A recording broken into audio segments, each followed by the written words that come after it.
Welcome to another deep dive. Today we're going behind the scenes, one of the most talked about events, I'd say, in modern history, the Definitely. marriage of Princess Diana and Prince Charles. It's a big one. So we're going to be diving deep into an excerpt titled Pasted Text that really unpacks this whole royal roller coaster.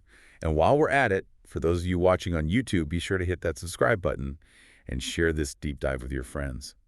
All right, so before we get into the specifics, let's rewind a moment. Picture the fairy tale wedding. Oh, yeah. The stunning princess, the handsome prince. It all seemed like a dream come true, but as we know, the reality was far more complicated. I think what's so fascinating is how that seemingly perfect facade really masked this whole story of infidelity and intense media scrutiny and this scandal that just really shook the monarchy to its core. Yeah, it's a story that captivated the world and for good reason. But what we want to do today is dig a little deeper, explore those nuances, and try to understand the human stories at the heart of it all. Exactly. So to do that, Let's start at the beginning. Their romance was a whirlwind, it right? was a whirlwind romance, wasn't it? They met in 77, started dating in 80, and by 1981, the world is watching this grand wedding unfold. Yep. It was a true spectacle, a moment that felt like a real-life fairy tale. But even amidst all that pomp and circumstance, there were cracks in the foundation right from the start. Oh, absolutely. I mean, Diana was only 20 when she married Charles, wow. who was 32 at the time. That's a big... That's a significant age gap, and you have to consider the immense pressure she faced stepping into this role at such a young age. Not to mention just the role itself. Exactly. The weight of tradition, the relentless glare of the media, and the expectations to produce an heir. Precisely. And what makes this even more intriguing is that our source reveals trouble was brewing even before the wedding bells, Oh, really? which suggests that the marriage was perhaps flawed from its very inception. So it wasn't just the pressures of royal life, but something more fundamental. It's possible. We have to consider the societal expectations of the time, Yeah. particularly the rigid roles placed on women within the monarchy. Diana, with her youth and relative inexperience, likely felt that pressure acutely. And then, of course, there's the unavoidable presence of Camilla Parker Bowles. Right. And I think it's crucial to frame Camilla not simply as the other woman, Yeah. but as someone with a deep history with Charles, a connection that predates Diana. So this wasn't just a sudden affair, but a relationship that stretched back years. Exactly. And it raises a very important question. Was Charles truly ready to let go of that past and fully commit to Diana? It's a question that has been debated for decades. Yeah. And it becomes even more complex when you consider what Diana went through within the marriage. She spoke about feeling isolated, betrayed, and struggling with bulimia and mental health challenges. It's hard not to connect those struggles to the emotional strain of the marriage. You're right. It humanizes Diana, reminding us that beneath the people's princess image, she was grappling with very real and very painful personal challenges. It's a reminder that this wasn't just a fairy tale gone wrong, but a story of real people dealing with incredibly difficult circumstances. Absolutely. And it's also important to acknowledge that Diana wasn't simply a victim in this situation. Right. The source highlights her own extramarital relationships, including her affair with James Hewitt. That's an aspect that often gets overlooked. It's crucial to acknowledge the complexities of the situation and avoid painting anyone as solely good or bad. Yeah, it complicates the narrative, moving us away from simplistic interpretations and allowing for a more nuanced understanding of what transpired. Yeah, because as we know, life, especially royal life, is rarely black and white. So with this complex backdrop, we reach a pivotal moment in 1992. The Camilla Gate tapes. Those tapes were like a bombshell detonating right in the heart of the monarchy. It really was. Suddenly, the rumors about Charles and Camilla's relationship were confirmed, and in a very public and a very intimate way. These leaked phone conversations sent shockwaves through the public. This wasn't just gossip anymore, it was proof. It dealt a significant blow to the monarchy's image. It forced people to confront the reality behind this carefully crafted facade. I mean, this is where the role of media and technology really come into play. Oh, absolutely. The scandal wasn't just about the content of the tapes, but about how quickly and widely that information spread. Right, it fueled that media frenzy surrounding the royal couple. Exactly. The constant coverage, the analysis, the speculation, it all contributed to the sense that the fairy tale was just crumbling before our very eyes. And then, in a move that just shook the monarchy to its core, Diana decided to take control of the narrative.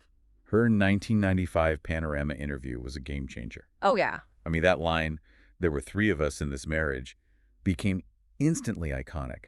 It was a moment of raw honesty that completely shifted public perception. It was Diana, the people's princess, speaking directly to the public, bypassing the traditional channels of the monarchy, Right. and it had a profound impact. People rallied behind her, sympathizing with her struggles and feeling increasingly disillusioned with Charles and the royal family as a whole. It really exposed the limitations of the monarchy's traditional approach to public relations. Yeah. Silence and stoicism, which had served them in the past, were no longer effective in the face of such a public and personal crisis.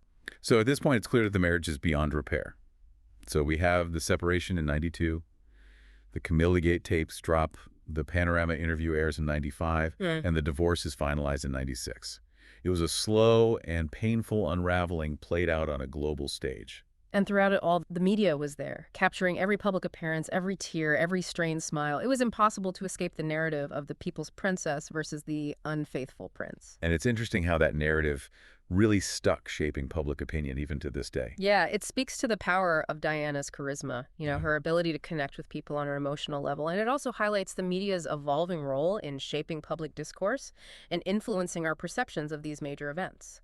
But beyond the personal drama and the media frenzy, I think it's important to look at the bigger picture here. This scandal had a profound impact on the monarchy itself, Absolutely. didn't it? It forced the royal family to confront its own outdated practices and adapt to a changing world. Think about it. Could you imagine a royal giving an interview like Diana's even a decade earlier? It would have been unheard of. Unheard of. That level of openness and vulnerability was simply not part of the royal playbook. But Diana's willingness to speak out, combined with that overwhelming public support she received, forced the monarchy to reconsider its approach to transparency and public image. Yeah. They could no longer remain aloof and detached. So in a way, this very public scandal forced the royals to become more relatable, more human. Precisely. They had to acknowledge their flaws and connect with the public on a more personal level in order to regain trust and maintain relevance. And we're still seeing the effects of that shift today, with the younger generation of royals like William and Harry being much more open about their personal lives and struggles. It's a testament to the enduring legacy of Diana and the impact she had on the monarchy. Makes you wonder what the monarchy would look like today if this had all played out differently. It's a fascinating thought experiment, right? Yeah. Would they have embraced modernization as willingly? Yeah. Would they have recognized the need to connect with the public in a more authentic way? It's hard to say. It really is. And what about Diana's legacy? She tragically passed away in 1997, but her impact is still felt so strongly today. Oh, absolutely. Diana's humanitarian work, her advocacy for causes like HIV/AIDS awareness, and her genuine empathy for those suffering all contributed to her image as the people's princess. And beyond the image, I think it was her vulnerability, Yeah, her willingness to be so open about her struggles that really resonated with people. you're right. It challenged that traditional perception of royalty as being so distant and untouchable. Diana showed that even princesses, experience heartbreak, face personal challenges, and make mistakes. And in doing so, she created a space for more open and honest conversations about mental health and emotional well-being. Her influence can be seen in the way subsequent generations of royals, particularly William and Harry, approach their public roles. They've been much more open about their personal lives and their commitment to mental health advocacy. It's a testament to Diana's enduring legacy. And it's interesting to note that even Charles and Camilla's eventual marriage in 2005 can be seen as a reflection of those changing societal attitudes. Yeah, it's a far cry from the scandal that surrounded their relationship in the early 90s. Exactly. The fact that they were able to marry despite the controversy suggests a growing acceptance of divorce and remarriage, even within the traditionally rigid structure of the monarchy. It shows that even institutions as deeply rooted in tradition as the monarchy are not immune to change. Right. They have to adapt and evolve to reflect the values and perspectives of the society they represent. And in many ways, Diana's story became a catalyst for that change within the monarchy. So as we wrap up our deep dive into this complex and captivating story of Diana and Charles, what's the one key takeaway you want our listeners to walk away with? I think it's the recognition that behind the headlines and that fairy tale imagery, there were real people grappling with very real emotions and challenges.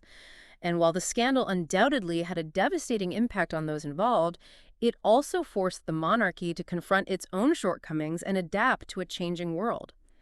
It's a reminder that even the most seemingly unshakable institutions are not immune to the currents of social change.